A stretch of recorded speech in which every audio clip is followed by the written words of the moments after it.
നമസ്തേ. ഗുരുവായൂർ ക്ഷേത്ര ദർശനം പൂർത്തിയാക്കണമെങ്കിൽ മമ്മിയൂർ മഹാദേവനെ വണങ്ങണമെന്നറിയുമോ? അതെ, അങ്ങനൊരു വിശ്വാസമുണ്ട്. പരശുരാമൻ പ്രതിഷ്ഠിച്ചു എന്ന ഐതിഹ്യമുള്ള ഈ ക്ഷേത്രത്തിലെ പ്രധാന പ്രതിഷ്ഠ മഹാദേവനാണ്. തൃശൂർ ജില്ലയിലെ ഗുരുവായൂർ ക്ഷേത്രത്തിനടുത്തായി വടക്ക് പടിഞ്ഞാറ് ഭാഗത്ത് സ്ഥിതി ചെയ്യുന്ന മമ്മിയൂർ ക്ഷേത്രത്തിന് കലിയുഗാരംഭത്തോളം പഴക്കമുണ്ട്. ഗുരുവായൂരിൽ ദർശനം നടത്തുന്നവർ ഇവിടെയും പോകണമെന്നാണ് ആചാരം. മമ്മിയൂർ ദർശനത്തോടെ മാത്രമേ ഗുരുവായൂർ ദർശന പുണ്യം പൂർണ്ണമാകൂ എന്നാണ് വിശ്വസിക്കപ്പെടുന്നത്. ഇപ്പോഴും ഗുരുവായൂരിലെത്തുന്ന ഭക്തർ മമ്മിയൂർ ദർശനം നിർബന്ധമായും നടത്താറുമുണ്ട്. ക്ഷേത്രത്തിൽ ഹിന്ദുക്കൾക്ക് മാത്രമേ പ്രവേശനമുള്ളൂ. ഭഗവാന്റെ ശ്രീകോവിലിന്റെ പിന്നിൽ പാർവതി ദേവി സാന്നിധ്യമരുളുന്നു. കൂടാതെ വിഷ്ണുവും ക്ഷേത്രത്തിൽ പ്രധാനമാണ്. ശിവനും വിഷ്ണുവും കിഴക്കോട് ദർശനമായാണ്. സ്വയംഭൂവാണ് ശിവലിംഗം. ശിവൻ ഇവിടെ രൗദ്രഭാവത്തിലാണെങ്കിലും മഹാദേവൻ ക്ഷിപ്രകോപിയും അതോടൊപ്പം തന്നെ ദയാലുവുമാണെന്നുള്ള അനുഭവം ഭക്തർക്കേറെയുണ്ട്. രൗദ്രഭാവം ഒഴിവാക്കാനാണത്രേ സമീപത്ത് തന്നെ വിഷ്ണു പ്രതിഷ്ഠയും നടത്തിയിട്ടുണ്ട്. പ്രധാന മൂർത്തി ഗൃഹസ്ഥാശ്രമിയാണെന്നാണ് വിശ്വാസം. വാമാങ്കത്തിൽ പാർവതിയും വലതുവശത്ത് ഗണപതിയും അയ്യപ്പനും ഇടതുവശത്ത് സുബ്രഹ്മണ്യനും വാഴുന്ന സങ്കല്പമാണുള്ളത്. മമ്മിയൂർ ക്ഷേത്രവും ഗുരുവായൂർ ക്ഷേത്രവും തമ്മിലുള്ള ബന്ധത്തിന് പിന്നിൽ ഒരു കഥയുണ്ട്. പാതാള അഞ്ജനം കൊണ്ടുതീർത്ത ഗുരുവായൂരിലെ വിഗ്രഹത്തിനെ ശിവൻ ആരാധിച്ചിരുന്നു എന്നാണ് ഐതിഹ്യം. ബ്രഹ്മാവിന് ശിവൻ ഈ വിഗ്രഹം സമ്മാനിച്ചു. പ്രജാപതിയായ സുതപനും അദ്ദേഹത്തിന്റെ പത്നിയായ പ്രശ്നിയും ബ്രഹ്മാവിനെ വിളിച്ച് തപസ് അനുഷ്ഠിച്ചു. ഈ തപസ്സിൽ സംതൃപ്തനായ ബ്രഹ്മാവ് ഇവർക്ക് ഈ വിഗ്രഹം സമ്മാനിച്ചു.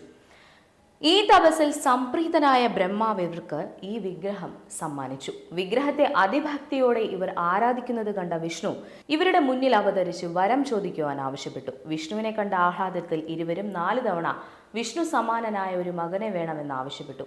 വിഷ്ണു 4 ജന്മങ്ങളിൽ ഇവരുടെ മകനായി ജനിക്കാമെന്നും ഈ 4 ജന്മങ്ങളിലും ഇവർക്ക് ബ്രഹ്മാവിൽ നിന്ന് വിഗ്രഹം ലഭിക്കും എന്നും വരം കൊടുത്തു. സത്യയുഗത്തിലെ 1-ാം ജന്മത്തിൽ മഹാവിഷ്ണു സുതപന്റെയും പ്രശ്നിയുടെയും മകനായി പ്രശ്നിഗർഭനായി ജനിച്ചു. ആ പേരിന്റെ അർത്ഥം തന്നെ പ്രശ്നിയുടെ ഗർഭത്തിൽ പിറന്നവനെന്നാണ്.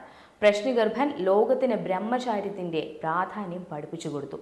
ത്രേതായുഗത്തിൽ സുതപനും പത്നി പ്രശ്നിയും യഥാക്രമം കശ്യപനും അതിഥിയുമായി ജനിച്ചു. മഹാവിഷ്ണുവിന്റെ 2-ാമത്തെ ജന്മത്തിൽ അവരുടെ മകനായ വാമനനായി ജനിച്ചു. വാമനൻ മഹാബലിയുടെ ഗർഭം ഒഴിവാക്കി പാദം കൊണ്ട് അദ്ദേഹത്തെ അനുഗ്രഹിച്ച് പാതാളത്തിലെത്തിച്ചു. ത്രേതായുഗത്തിൽ തന്നെ സുതപനും പ്രശ്നിയും യഥാക്രമം ദശരഥനും കൗസല്യവുമായി ജനിച്ചു. മഹാവിഷ്ണു 3-ാമത്തെ ജന്മത്തിൽ അവരുടെ മകനായ ശ്രീരാമനായി ജനിക്കുകയുണ്ടായി. ശ്രീരാമൻ മനുഷ്യനായി ജീവിച്ചു കാണിച്ചു. ദ്വാപരയുഗത്തിൽ സുതപനും പ്രശ്നിയും യഥാക്രമം വസുദേവരും ദേവകിയുമായി ജനിച്ചു. മഹാവിഷ്ണു 4-ാമത്തെ ജന്മത്തിൽ അവരുടെ മകനായ ശ്രീകൃഷ്ണനായി ജനിച്ചു. ശ്രീകൃഷ്ണൻ ഉപദേശങ്ങൾ ചെയ്തു പോന്നു. ധൗമ്യനാണ് ഇവർക്ക് ഈ വിഗ്രഹം ആരാധനയ്ക്കായി നൽകിയതെന്നാണ് കരുതപ്പെടുന്നത്. ശ്രീകൃഷ്ണൻ ദ്വാരകയിൽ ഒരു വലിയ ക്ഷേത്രം നിർമ്മിച്ച് ഈ വിഗ്രഹം ഇവിടെ പ്രതിഷ്ഠിച്ചു.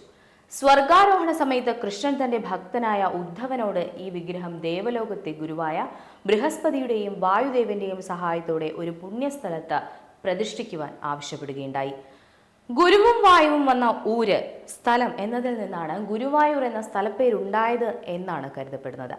ശിവനും പാർവതിയും ഈ വിഗ്രഹം പ്രതിഷ്ഠിക്കുന്ന പുണ്യമുഹൂർത്തത്തിൽ അവിടെ ഉണ്ടായിരുന്നുവെന്നും എല്ലാവർക്കും നിൽക്കുവാൻ ക്ഷേത്രത്തിനടുത്ത് സ്ഥലമില്ലാത്തതുകൊണ്ട് ശിവൻ അല്പം മാറി മമ്മിയൂർ ക്ഷേത്രം നിൽക്കുന്ന സ്ഥലത്ത് നിന്ന് അനുഗ്രഹങ്ങൾ വർഷിച്ചു എന്നുമാണ് ഐതിഹ്യം.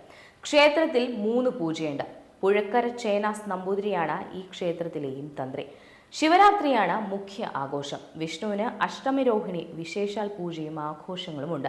ക്ഷേത്രം മുൻപ് 72 ഇല്ലക്കാരുടേതായിരുന്നു എന്നും സാമൂതിരിയുടേതായി തീർന്നുവെന്നും പറയുന്നു. ഇപ്പോൾ മലബാർ ദേവസ്വം ബോർഡിന്റെ നിയന്ത്രണത്തിലുള്ള കമ്മിറ്റിയാണ് ഭരണം നടത്തിവരുന്നത്. ക്ഷേത്രത്തിലെ ഉപദേവതകൾ ഗണപതി, സുബ്രഹ്മണ്യൻ, അയ്യപ്പൻ, ഭഗവതി, രക്ഷസ്, നാഗദേവത എന്നിവരാണ്.